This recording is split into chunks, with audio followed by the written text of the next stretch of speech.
राजनीति, आंदोलन, किसान, करप्शन, गरीबी, इन सभी मुद्दों पर आवाज उठाएगा अब तक न्यूज इंडिया। सत्ता के आगे जब भी सवाल कमजोर पड़ने लग जाए तो सवाल उठाने पड़ते हैं। बोल के लफ्ज आजाद है तेरे, बोल के सच जिंदा है अब तक। हम दुनिया में किसी के सामने, अध्यक्ष महोदय, हमारा मजहब अलाउ नहीं करता। खाली बसून घ्या बोला आझमी साहेब, बोला तुम्ही। आझमी साहेब बोला, मी ऐकतोय, बोला। महोदय, वहां नारा लगाया गया वंदे मातरम हम नहीं पढ़ सकते इसलिए कि हम एक अल्लाह को मानते हैं, हम दुनिया में किसी के आगे सर नहीं झुका सकते। ये हमारा मां के सामने भी सर नहीं झुकाते। अध्यक्ष महोदय, मैं बहुत ही इंपॉर्टेंट इशू पर मैं आज जो है लक्षवेदी लाया हूं। अध्यक्ष महोदय, एक आफ्ताब पूना वाला था जिसने एक बड़ा गलत कांड किया, एक लड़की को काट के फ्रीज में डाला। पूरे देश में मुसलमानों के खिलाफ आफत शुरू हो गई।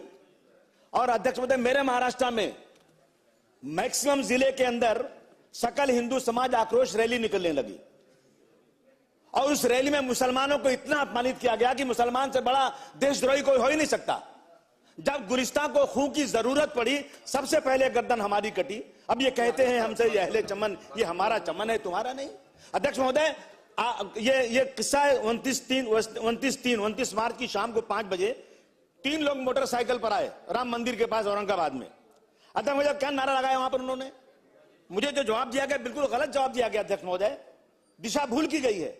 अध्यक्ष, वहां नारा लगाया कि इस देश में रहना है तो वंदे मातरम पढ़ना पड़ेगा।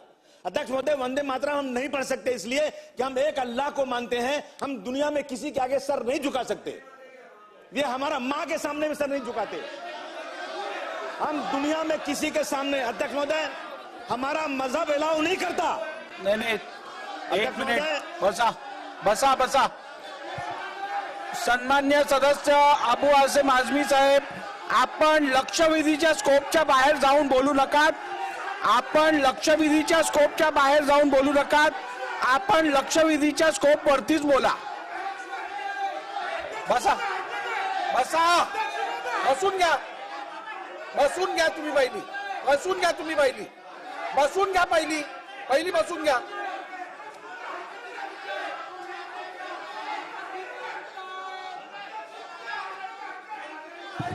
बसून घ्या खाली बसून घ्या बोला। आझमी साहेब बोला, तुम्ही। आझमी साहेब बोला, मी ऐकतोय, बोला। महोदय, वहां नारा लगाया गया, मैं आपसे संगठन चाहता हूं। अध्यक्ष महोदय, वहां नारा लगाया गया कि इस देश में रहना है तो वंदे मातरम पढ़ना पड़ेगा। अध्यक्ष, माहौल खराब हो गया। अध्यक्ष महोदय, पुलिस आई, पुलिस ने दोनों ग्रुप को हटाया। अध्यक्ष महोदय, पुलिस ने दोनों ग्रुप को हटाया। रात में, अध्यक्ष महोदय, रात में फिर दोबारा, अध्यक्ष महोदय, रात में फिर दोबारा फिर वो लोग आए वहां पर 15-20 लोग और फिर नारेबाजी करने लगे। अध्यक्ष महोदय, दोनों तरफ के लोग जमा हुए। जागेवर बसा, दोनों तरफ के लोग जमा हुए। जागेवर बसा। और ये डिमांड क्या? जागेवर बसा। कार्रवाई करो इनके ऊपर। कार्रवाई नहीं, जागेवर बसा। और जो लोग वहां चिल्ला रहे थे उनको सभागृहाची बैठक 10 मिनिटांसाठी स्थगित केली जात आहे। अध्यक्ष, मैं रात को फिर दोबारा रात को 30 लोग उधर आए और फिर झगड़ा शुरू हुआ। अध्यक्ष महोदय, जिस ऑफिसर ने वहां पे एफआईआर दिया है, उन्होंने एफआईआर में लिखा है कि 250 लोग दोनों तरफ मौजूद थे। मैं मानता हूं कि रिएक्शन में लोगों ने गाड़ियां जलाई, उन पे केस होनी चाहिए, इसमें कोई शक नहीं है। परंतु 250 लोग दोनों तरफ जमा हैं और गिरफ्तारियां सिर्फ एक तरफ की हुई है।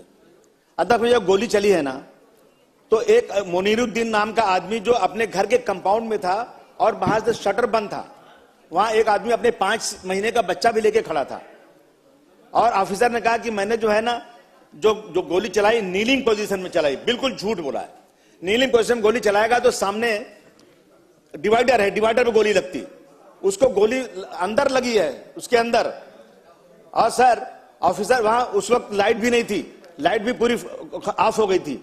और ऑफिसर कहता मैंने उसमें से 25 लोगों को पहचाना और मुनीरुद्दीन भी उसमें था। मुनीरुद्दीन तो अंदर था। और मैंने आपको क्लिपिंग है, मेरे पास है, मैं क्लिपिंग लाया हूं, पूरी क्लिपिंग है इसका। बिल्कुल झूठ बोला गया है और जवाब में भी झूठ है। मुनीरुद्दीन अंदर था और उसको गोली लगी, मर गया। अकेला आदमी काम वो था, अपने परिवार को चलाने वाला था। अध्यक्ष महोदय, इसमें बिल्कुल गलत तरीके से दिखाया गया है। और ये जो हो रहा है रोजाना ना, देखिए हेट स्पीच पे कहीं रोक लगना चाहिए। सुप्रीम कोर्ट ने कहा सर, अफसोस के साथ कहना पड़ता है कि सरकार ने ऐसे अल्फाज को यूज किया कि नपुंसक हो गए, कार्रवाई नहीं करती। ये सुप्रीम कोर्ट का कहना है। अध्यक्ष महोदय, क्या हो रहा है रोजाना रोजाना? अभी यही हुआ वहां पे। कल क्या हुआ सर, ये जलगांव के अंदर अल्डोल में कलेक्टर ने मस्जिद 300 साल पुरानी मस्जिद बंद कर दिया। और वहां गए जब लोग बात करने ट्रस्टी, तो उन्होंने बुला के पुलिस से धक्के मार के बाहर निकाल दिया और उस पर स्टे ला दिया कि इसमें नमाज नहीं होगी। और कल कोर्ट ने उसको ऑर्डर दे दिया कि मस्जिद खोलो, नमाज पढ़ो। यानी रोजाना कुछ न कुछ इस तरह की चीजें हो रही हैं। मेरा कहना है सर, आप जो है हेट स्पीच के ऊपर रोक लगाइए। और इसको देख लीजिए आप, क्लिपिंग पूरी। वो ऑफिसर जिसने जानबूझ करके गोली चलाई और जिस आदमी ने एफआईआर लिया, झूठ बोला, उसकी आप उस पर 304A का केस होना चाहिए सर। उसके ऊपर 304A का केस होना चाहिए। 160 IPC 167 के तहत गुना दाखिल होना चाहिए। क्या आप उस पर कार्रवाई करेंगे अध्यक्ष महोदय? क्या उस पर आप कार्रवाई करेंगे? इंक्वायरी सही तरीके से होगी? मुनीरुद्दीन को क्या इंसाफ मिलेगा? उसके परिवार को कुछ सरकार की तरफ से कुछ उनको कंपनसेशन दिया जाएगा क्या? ये मैं आपसे जानना चाहता हूं सर। माननीय अध्यक्ष महोदय, सन्मान्य अबू आझमी साहेबांनी जे या ठिकाणी मांडलंय ती वस्तुस्थिती नाही आहे। मुळामध्ये आपल्याला कल्पना आहे की मोठ्या प्रमाणात अल्पसंख्याक समाजाची वस्ती आहे। त्या ठिकाणी राम मंदिर आहे। वर्षानुवर्ष त्या राम मंदिरामध्ये रामनवमीचा उत्सव होतो। रामनवमीच्या आदल्या दिवशी उशिरापर्यंत मंदिर सुरू असतं, लोक त्या ठिकाणी जातात। तशा प्रकारे पहिल्यांदा हे 3 लोक गेले। ते 3 लोक गेल्यानंतर त्या ठिकाणी ते परत जात असताना बाचाबाची झाली। त्यानंतर माहोल शांत होता। परत 6 लोक गेले। त्यांना सांगण्यात आलं की आता या ठिकाणी मंदिर बंद आहे। तेही 6 लोक परत चालले होते। त्या दरम्यान तिथे अफवा अशी पसरवण्यात आली की मंदिरामध्ये 200-250 लोक लपून बसले आणि ते हमला आपल्यावर करणार आहेत। आणि मग त्यातनं मोठा जमाव त्या ठिकाणी जमा झाला। मंदिरात कोणी नव्हतं। पोलीस हे समजावून सांगण्याचा प्रयत्न करत होते की आता कोणी इथे लपून बसलेलं नाहीये किंवा कोणी नाहीये, कुठलाही हल्ला होणार नाहीये। पण या अफवेतनं परत लोक त्या ठिकाणी जमा झाले। तिथे विटांचे ढीग होते, विटा घेण्यात आल्या। शेवटी पोलिसांनी थांबवण्याचा प्रयत्न केला। थांबवण्याचा प्रयत्न झाल्यानंतर पोलिसांना दोन्हीकडनं पोलिसांवर दबाव येत होता। पोलिसांनाच म्हणजे खरं तर त्यात जखमी पोलिसच झाल्या सगळ्यात जास्त। पोलिसांनाच मार खावा लागलाय। पोलिसांवर दगडविटा त्या ठिकाणी आलेल्या आहेत। आणि ज्यावेळेस हे सगळं बेकाबू होतंय असं लक्षात आलं आणि मोठा इन्सिडेंट होईल असं लक्षात आलं, त्यावेळी रबर बुलेट चालवलेले आहेत। आणि आपण जसं सीसीटीव्ही, माझ्याकडे सीसीटीव्ही फुटेज आहे, पूर्ण सीसीटीव्ही फुटेज आहे। हा जो व्यक्ती मृत्युमुखी पडलेला आहे हा त्या जमावात आहे। जो जमाव तिथे दंगा घालतो आहे हा कुठल्याही गेटच्या आतमध्ये वगैरे नाही आहे, हा त्या जमावामध्ये आहे। त्या जमावामध्ये त्या जमावाला पांगवण्याकरता त्या ठिकाणी या रबर बुलेट चालवल्या। त्याच्यामध्ये त्याला ती बुलेट लागलेली आहे। त्याच्यामुळे कुठल्या तरी निष्पाप व्यक्तीला पोलिसांनी मारलं हे खरं नाहीये। मुळात दंग करणाऱ्यांवर अशा प्रकारे ती कारवाई झालेली आहे आणि म्हणून पोलिसांवर याच्यामध्ये कुठलीही कारवाई होऊ शकत नाही।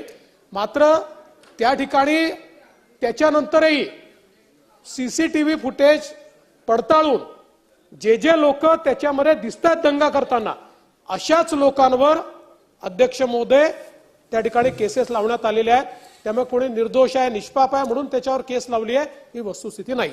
आप हमारे अब तक न्यूज चैनल को सब्सक्राइब कर बेल आइकन को प्रेस कर दें।